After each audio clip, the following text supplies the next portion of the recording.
He kōna I purangi tēnei nā te reo irirangi o Aotearoa.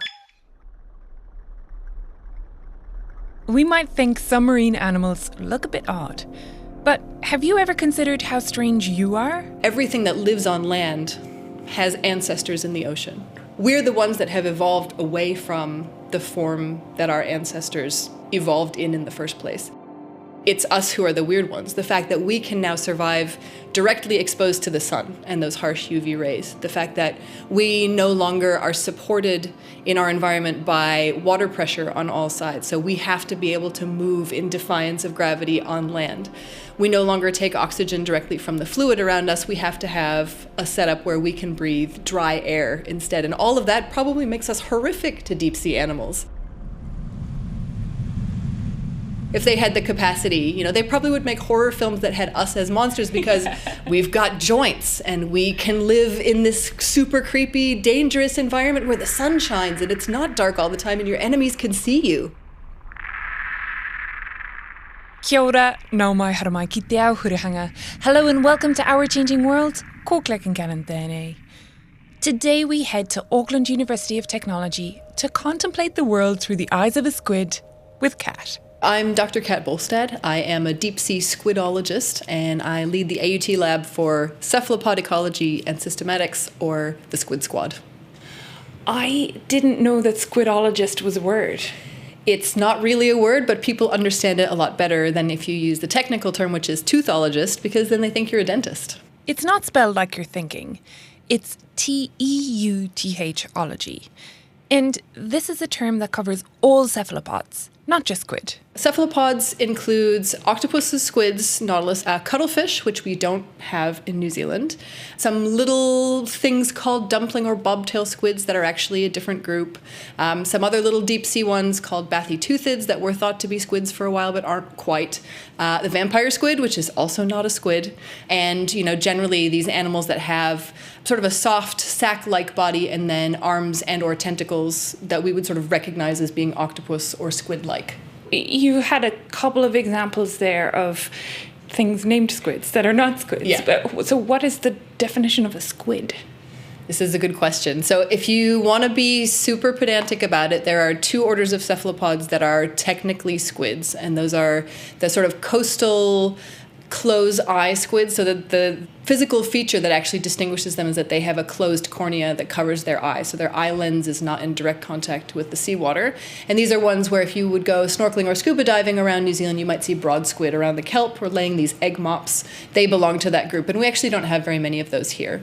And then a much larger group is the deep sea squids, which is a different order, and those have an eye lens that is in direct contact with the seawater, so they're open eye squids or icopsids, and very technically speaking, those are the only two groups that are actually squid. We're going to take a good hard look at squid vision in a bit. I'm catching up with Kat and PhD candidate Ryan Howard in a small lab in AUT. And Ryan has brought some of the samples he's working on to show me. An array of glass jars with squid eyes floating in liquid sit on the bench in front of me.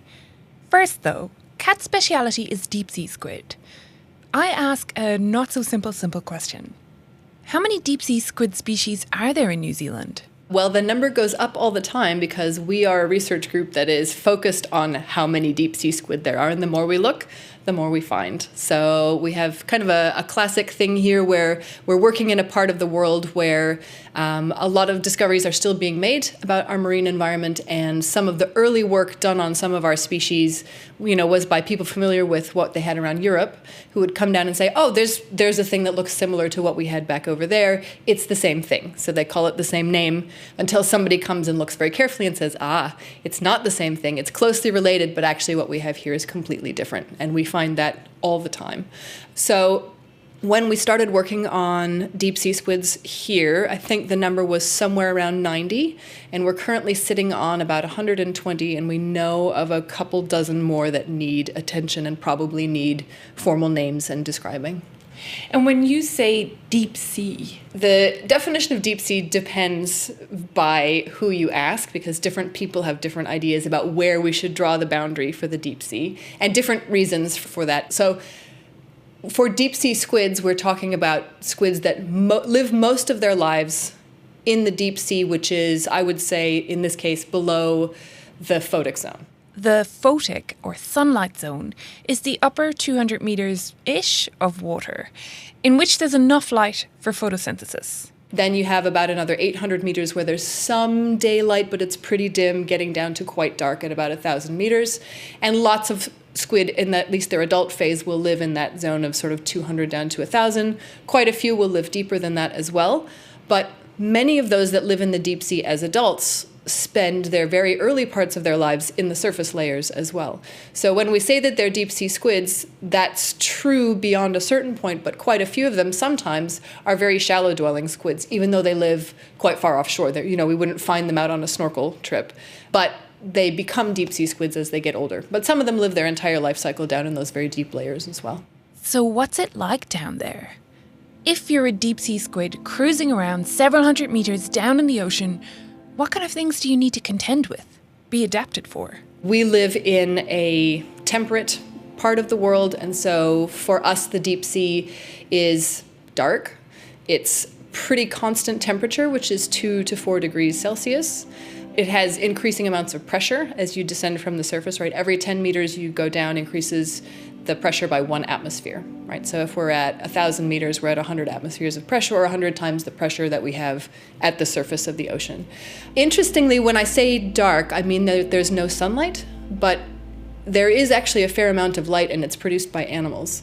So in that sort of 200 meter to 1,000 meter zone, lots and lots of animals produce their own light. And in fact, so many animals on planet Earth are bioluminescent that bioluminescence is probably the most common form of animal communication on the planet.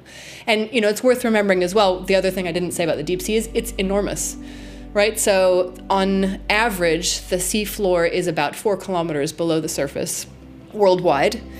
The ocean covers about 70% of our planet, and that means if you consider the 3D nature of the deep sea environment, that it makes up about 95% of the living space on planet Earth.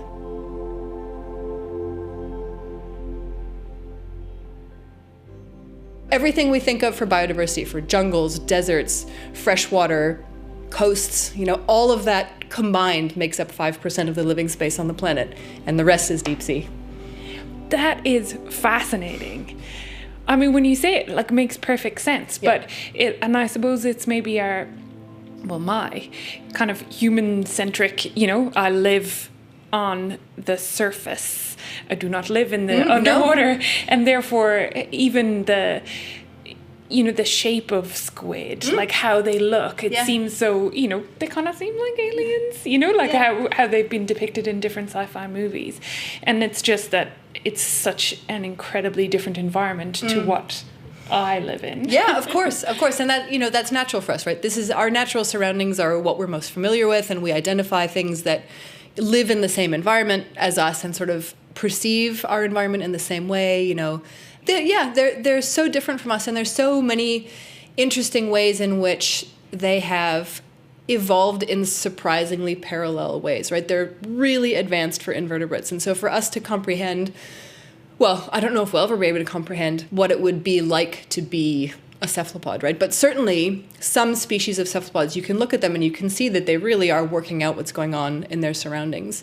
But it's an interesting thought experiment to think, first of all, what would it be like to be me, but in that body, right? So using those tools, but still with my own cognitive abilities. And the next step beyond that is, what would it be like to be that brain in that body? And I don't know if we'll ever get there. I'd like to think that we could, but that's a thought experiment that you could lose lifetimes contemplating.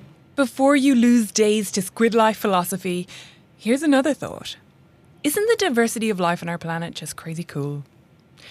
Anyway, squid are well adapted to their deep sea environments, but because they live in this place that's not easy for humans to stroll around in, it makes it hard to check them out in their home ground. That is very challenging because, first of all, it is expensive and time-consuming and logistically very challenging to get either people or technology into the deep sea, partly because it's far away, partly because of the conditions you have to put the gear into. There's always a risk that you're not going to get your gear back, and so that can make it difficult to encourage people to be willing to support that, because you could say, well, I'm going to send this into the deep sea and we'll just see what happens.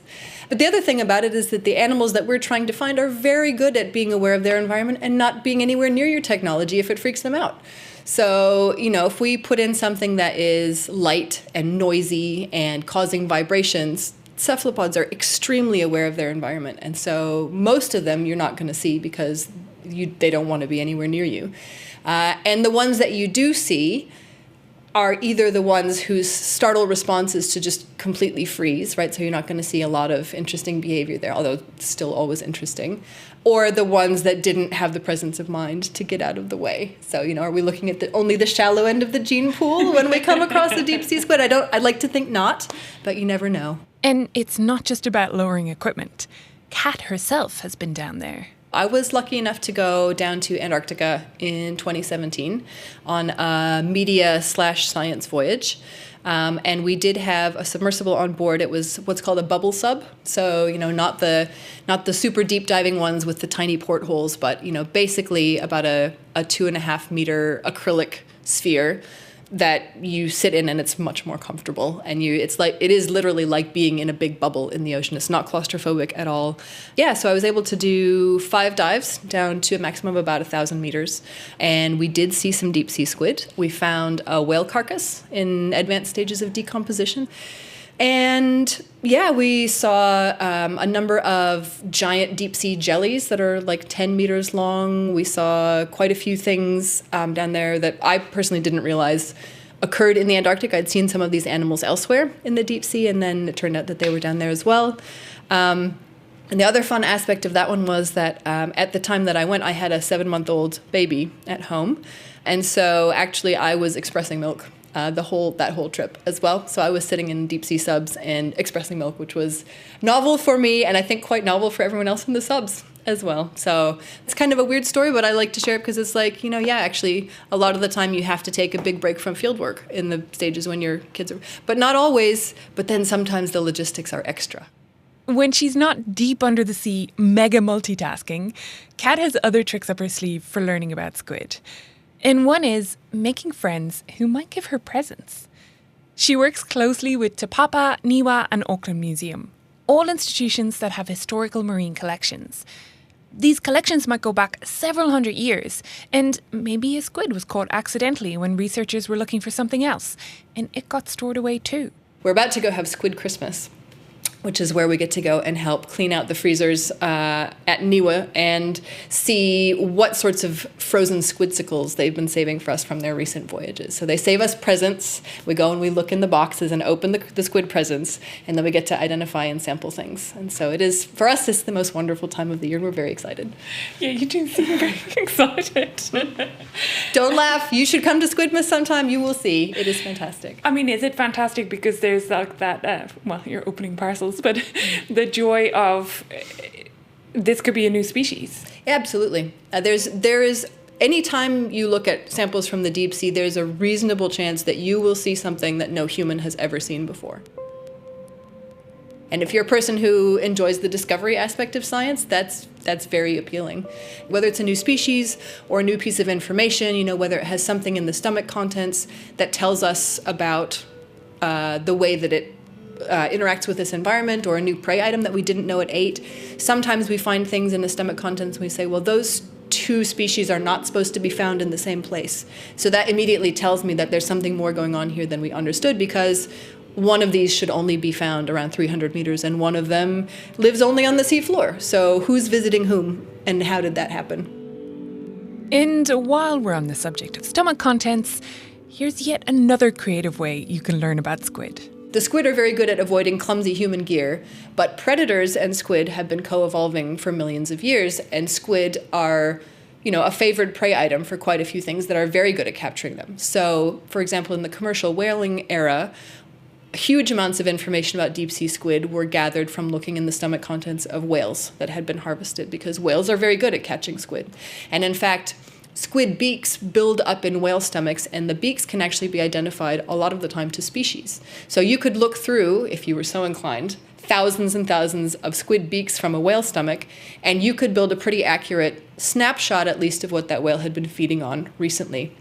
And that, again, provides interesting information. So if we get a whale, for example, stranded on a beach in Aotearoa that has squid beaks in the stomach that are only found in the Antarctic, then we have to say, well, that whale must have been feeding in the Antarctic quite recently before it came up and stranded on our beaches. So that's interesting what's going on there. Are these predominantly sperm whales? Sperm whales are very good at hunting squid, and they do rely heavily on them, but there are other species of toothed whales as well. And you find the squid beaks because they can't digest them. And that is why whales produce ambergris? Mm-hmm. Yeah, that's right. If you've never heard of ambergris before, well, it can wash up on our beaches sometimes, looking like solid waxy grey lumps. It's super rare and valuable, prized for its musky smell used in making some fragrances. So if you find some, it's pretty lucky. But there are a lot of false starts out there. Ambergris it's kind of analogous to a pearl in an oyster, right? A squid beak is quite a pointy, probably quite uncomfortable item in the whale stomach. And whales naturally throw up their stomach contents every so often just to get rid of all of that. But, if a squid beak gets lodged or maybe travels further down the intestine and is not able to be moved on or passed, then it might develop this waxy ambergris coating around it. And that's essentially the whale's digestive system producing something to dull down this irritant that's lodged somewhere along the way. And humans put that in perfume. So tell me again, who's weird? Yeah, that's us. Yeah. We're the weird ones. That's us. While talking to Kat, I've been side-eyeing those jars on the lab bench, and I can no longer hold back my curiosity. We have a couple whole squids, there's a few squid heads from some of our larger squids, and then a couple really large squid eyes. Ryan Howard is a PhD candidate in Kat's lab, investigating squid eyes and vision. First, he points out some eyes from an arrow squid species, which is fished commercially in New Zealand. And so we have a couple eyes here, and I wanted to bring these ones out specifically from these species just to kind of demonstrate how kind of small and I want to say regular size these eyes can be for this particular species, right? They're not really too big. The squid eyes are in little baggies and they're quite round. They're very roundy. I guess they're about the size of, I don't know, a thumb knuckle? Thumb knuckle? Maybe a large grape? Yes, a large grape. And so these are the arrowhead squid, you were saying, the commercial species. Yeah, so these are the arrow squid, which would be part of the Omostrephidés. And yeah, these are the squids that you would find like in calamari that you would eat here in New Zealand. While over here, yes, there is a giant jar. Absolutely. And then so those are kind of the eyes that I just showed you. Those are on the smaller size of eyes that we would find here in New Zealand for adult squid specifically. On kind of the larger end, not the largest end, but on the larger end, we have another eye, and this is from a species called Teningia danae, or the Dana's octopus squid. And they're a really fascinating squid. One thing being that they're can get up to about 2 meters long. So they're a pretty hefty squid. Additionally, at the ends of two of their arms, they have the largest photophore in the animal kingdom. What do you mean by photophore? Yeah, so a photophore is an organ that essentially allows them to bioluminesce. Ah, so they're producing light. So they produce light at the ends of their arms, absolutely. And so they have this they're really cool species. They have the very unique bioluminescent color. So typically when maybe you do some research and look at bioluminescence in the deep sea, most likely you're going to see kind of bluish colors, like blue bioluminescence, blue lights. For the Teningia danae and a few other Teningia species, their bioluminescence is this greenish yellow color. So it's a very unique color. As part of his work, Ryan is investigating what's called the photopigments in the squid eyes. These are found in cells called photoreceptors, and they determine how good the squid is at seeing intensity of light and different colours. You can measure the color of light that they're best attuned to. What we are starting to see is that they may be a little bit better attuned to seeing that yellowish green color, which means that they might be using their bioluminescence to communicate between conspecifics or with members of the same species. Right, so they're good at spotting the colour that they're squid sisters, brothers, friends, potential partners Exactly. are producing in their photophores. Yeah, I would say definitely most likely for potential partners. Yeah. Absolutely, yeah, because as far as I know, they seem to be a pretty solitary species. It's ginormous. It's like the size of a palm. Yeah, this is not the biggest eye I have, but it is one of the biggest eyes. Probably the second biggest eye that I have. It's his second largest because the largest eye he has is from a giant squid. It's sitting in a bucket in the other room.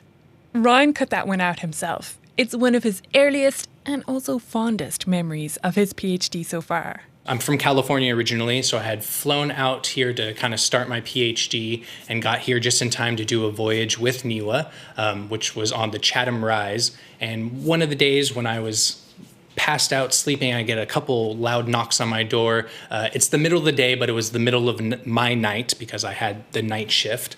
And I had a couple people barge into my room screaming that, "We got a giant squid!" So deep-sea squid eyes, like the squid themselves, come in different sizes. But is the shape and structure of their eyes, what Ryan calls the morphology, the same? If we look over here, here's another jar, and this eye is probably, again, about the size of a grape, maybe a large grape. And then just to the right of that, we have a very much larger jar. The eye inside of it is probably the size of a baseball, I would say. Lemon? Yeah, I was staying with food analogies, Yes. but yeah. A food analogy would probably be better, yes. A Although lemon. I'm not sure if I want to stick with a food analogy Yes. to describe eyes. These two eyes actually came from the same specimen. Oh, wow. Yes. So this would be the large left eye and then the small right eye of the same specimen. So these ones are called Histioteuthidae, but they're also called strawberry squid. But my favorite is they're called cockeyed squids. And so these histioteuthids, or cockeyed squids, are very interesting because in the water column, usually when you picture a squid, you probably picture it swimming kind of with its kind of the arrow tip of the squid, maybe horizontal. Yeah. These histioteuthids, they actually, when they're kind of relaxing in the water column, are more vertically pointed. So where that arrow tip at the top of their mantle is kind of pointed up towards the top of the water column, or towards the surface rather. And so the large eye is kind of angled to always be looking up, and the small eye is angled to always be looking down. The large eye looking up, we think, is to be able to spot the silhouettes of potential prey or predators that are silhouetted against the downwelling light coming from the sun. The small eye, we think, which is pointing down, is to spot bioluminescent point sources in the water below them, again to see maybe potential conspecifics or members of their own species, or maybe other prey that are kind of shooting off bioluminescent light. So even within one species, we think that there might be some significant differences in the morphology of these eyes.